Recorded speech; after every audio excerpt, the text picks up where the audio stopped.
अस्सलामुअलैकुम। LSN news के साथ मैं हूं तैयबा फराज। कमिश्नर डॉक्टर नासिर महमूद बशीर की ज़ेर-ए-सदारत डिवीजनल डेवलपमेंट वर्किंग कमेटी का इजलास में तरक्याती स्कीमों का जायजा लिया गया।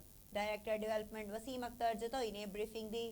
डिप्टी कमिश्नर डेरा गाजी खान, शाहिद जमान लग समेत मुतल्लिका महकमों के अफसरान ने शिरकत की। डिप्टी कमिश्नर मुजफ्फरगढ़, लिया, राजनपुर और कोट अदू ने वीडियो लिंक के जरिए इजलास में शिरकत की।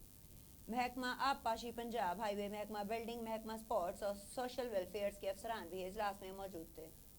कमिश्नर डॉक्टर नासिर महमूद बशीर ने कहा, वज़ीर आला पंजाब मरियम नवाज के विजन की रोशनी में तमाम तरक्याती मनसूबों को बर वक्त मुकम्मल किया जाए। मौजूद हुकूमत ने तरक्याती मनसूबों पर खास फोकस किया हुआ है। महकमों के अहकाम तरक्याती स्कीमों को मुकर्ररा मुद्दत में तकमील के लिए तमाम वसाइल बरोए कार लाएँ। तामीराती मयार और शफाकियत पर किसी किस्म का समझौता नहीं होगा। अवाम के पैसे को मुकम्मल ईमानदारी से खर्च किया जाए। मफाद आमा के लिए शुरू किए गए ये मनसूबे अवाम की खिदमत और इनकी मुश्किलात दूर करने के लिए इंतहाई अहम हैं। डेरा गाजी खान डिवीजन में तरक्याती मनसूबों की तकमील और मंजूरी के लिए क़वाइद व ज़वाबित का ख्याल रखा जाए। लागत बढ़ने वाली स्कीमों का दोबारा जायजा लिया जाए ताकि स्कीमों को बर वक्त मुकम्मल किया जाए। इजलास में तमाम अजला, डेरा गाजी खान, मुजफ्फरगढ़, लिया, कोट और राजनपुर की तमाम बड़ी स्कीमों का तफसीली जायजा पेश किया गया।